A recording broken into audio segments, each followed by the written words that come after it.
공실이 된 지 한 1년이 넘었을 거예요. 여기도 통인데요. 여기 커피빈 맞죠? 심지어 자라 같은 대기업조차도 못 버티고 이곳을 떠나버리죠. 감히 추측해 본 건데.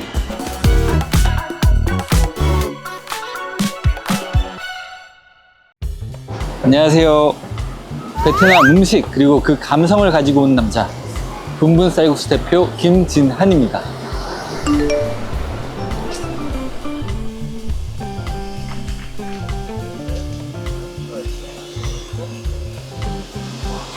가루키를 보니까 사실 저도 그렇고 대표님도 그렇고 생각하셨던 그 가루키는 아니잖아요, 지금 여기가. 사실 2006년, 7년 요맘때 제가 생각하는 가로수길의 첫 인상은 개인 갤러리나 편집샵, 아기자기한 이런 액세서리 파는 그런 매장들이 좀 조금 있던 아직 발달되기 전에 가로수길부터 좀 기억이 나요. 그리고 몇 년 있다가 2010년 요맘때쯤은 제가 여기를 되게 잘 알아요. 저도 처음 레스토랑에서 근무를 했을 때, 일을 배울 때 요 근방에서 근무를 했었어서 좀 감성 넘치는 카페들, 이런 와인바, 그 매장들이 되게 많이 있고 강남에서도 굉장히 트렌디한 그런 골목이라고 생각이 돼요. 그리고 나서 몇 년 후에 다시 왔을 때 정말 사람들이 많았어요. 거리도 작은 갤러리나 이런 상점들보다는 감성 있는 카페, 레스토랑, 그리고 편집샵들이 좀 이 길로 쭉 들어서서 유행에 민감한 트렌디한 젊은 층들이 이쪽 거리에 오고 가며 상권이 굉장히 활발했던 걸로 기억을 해요. 많은 인구들이 몰리기 시작하면서부터 이제 주변에 있는 건물주분들이 임대료를 급격하게 올리기 시작하면서 기존에 장사를 하던 원주민들이 그 임대료를 감당하지 못하고 하나둘씩 여기서 좀 벗어나게 되면서 이제 대기업이 들어오죠. 자라, H&M, 포에버 21 같은 글로벌 패션 브랜드들이 입점을 하게 되면서 약간 여기에 있던 이 가로수길만의 그런 감성들이 조금씩 없어지기 시작해요. 그게 젠트리피케이션의 시작이죠.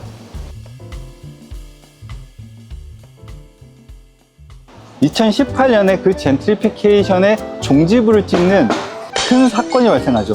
저기 보이는 애플 매장이 2018년에 들어오면서 쟤네가 한 게 뭐냐면은 저 통임대의 월세가 2억 5천이었는데 20년 장기 계약을 해버려요. 20년 장기 계약을 하면서 600억이란 금액을 한 번에 선 결제를 해버리죠. 자, 그러면 여기서 문제가 발생하는 게 뭐냐? 애플 매장이 들어오면서 이 전체가 다시 활성화가 되는 줄 알았지만 문제는 이 주변에 있던 건물들은 한 1억, 1억 5천 정도 선이었는데, 아니 쟤네가 하는데 쟤네가 그렇게 임대료를 줬는데 우리도 해야겠다 하면서 모든 주변 건물주들이 임대료를 30-40% 이상씩 올려버려요. 그 일을 계기로 주변에 기존에 장사를 하던 자영업자, 영세업자들이 밀려나고 심지어 자라 같은 글로벌한 자금력이 있는 대기업조차도 못 버티고 이곳을 떠나버리죠. 그 결과로 현재 공실률이 40%가 되는 전무후무한 공실률을 기록하면서 가로수길의 몰락이 시작됩니다. 장사가 안 되면은 공실이 많으면은 임대료를 낮출 법도 한데 이게 안 낮추는 이유가 따로 있나요? 이거는 뭐 팩트는 아니지만 감히 추측해 본 건데, 자기 건물 가치를 떨어뜨리면서까지 임대료를 낮출 필요가 과연 있을까요? 사실 임대료 자체는 현금 흐름을 만들어서 또 다른 수익을 창출하는 건데, 이 사람들은 한 달, 두 달 정도의 임대료가 없다 해도 자기가 생활하는 데는 그렇게 큰 변화가 없을 거란, 영향이 없을 거란 말이야. 그럼 굳이 내 건물의 가치를 떨어뜨리면서까지 그렇게 하느냐 이거야. 그래서 사실상 이분들은 그렇게까지 타협하고 싶지 않을 거야. 어찌됐건 여기 안에서도 사랑하는 브랜드가 있고 사랑하지 못한 브랜드들 있잖아요. 그 두 개 브랜드들의 차이점이 뭐라고 생각하세요?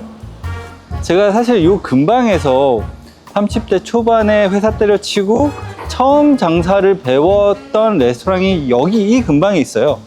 지금 보면 그때 있던 매장들은 거의 없어졌어요. 그래서 제가 드리고 싶은 얘기는 사실 초보 사장님들이 가장 꺼려 해야 되는 상권이 이런 A급 상권이지 않을까 싶어요. 예를 들어 볼게요. 만약에 이제 막 장사를 처음 시작하시는 사장님들이 20평짜리 가로수길이면 가로수길, 성수동이면 성수동 이런 매장에서 장사를 처음 시작을 한다고 가정을 할게요.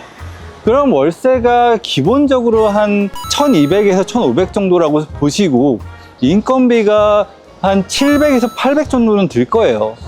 그리고 식자재 암만 못해도 요즘 물가로는 39%에서 40%라고 본다면 숨만 쉬어도 나가는 돈이 3,000에서 3,500만 원이라는 얘기예요.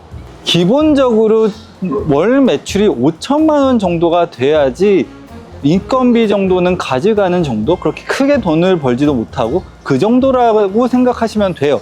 이런 고정비도 고정비지만 이런 A급 상권의 가장 큰 문제는 수명이 굉장히 짧아요. 가로수길도 마찬가지로 좀 잘 된다 싶으면 임대료가 올라가고 기존에 있던 원주민들은 나가고 그 다음에 대기업들이 들어오고 임대료는 더 오르고 이런 식으로 젠트리피케이션이 시작되는데 그러면은 사실상 가로수길도 마찬가지지만 지금 있는 성수 아니면 연남동 이런 데도 사실 그렇게 수명이 길지를 못한단 말이에요. 그래서 유행이 금방 식어버릴 거예요. 건물주들은 사실상 임대료를 낮추는 순간 건물 가치가 하락한다고 보기 때문에 절대 임대료를 낮추지 않거든요. 이만한 감자칩, 치즈 이렇게 한 게 있었는데 여기가 브루클린 더 버거 조인트라고 하는 그 햄버거 집인데 제가 대한민국에서 가장 좋아하는 버거집이에요. 그러니까 방금까지 말씀드렸던 거는 이런 데서 이런 A급 상권에서는 절대 초보 사장님이 장사를 시작하면 안 된다는 예를 말씀드렸다면 이분은 이 매장에 들어오시기 전에 그 저희 분분 동편마을처럼 동네 상권에서 처음 시작하셨어요.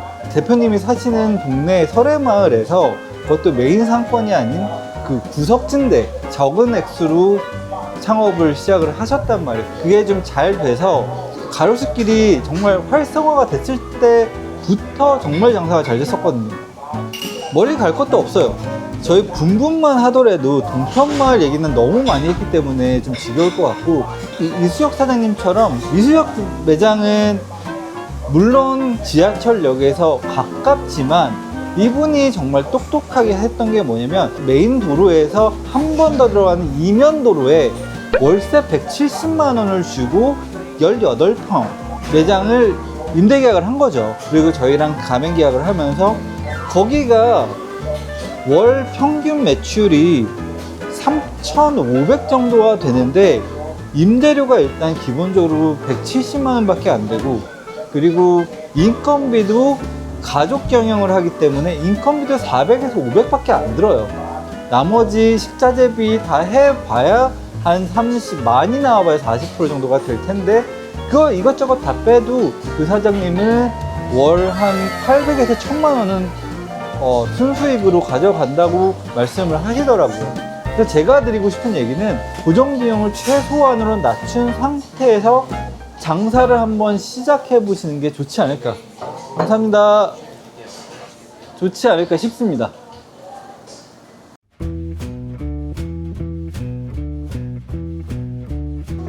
지금 가장 문제가 되는 게 최근 자영업자 폐업률이 100만 건이 넘는다고 해요.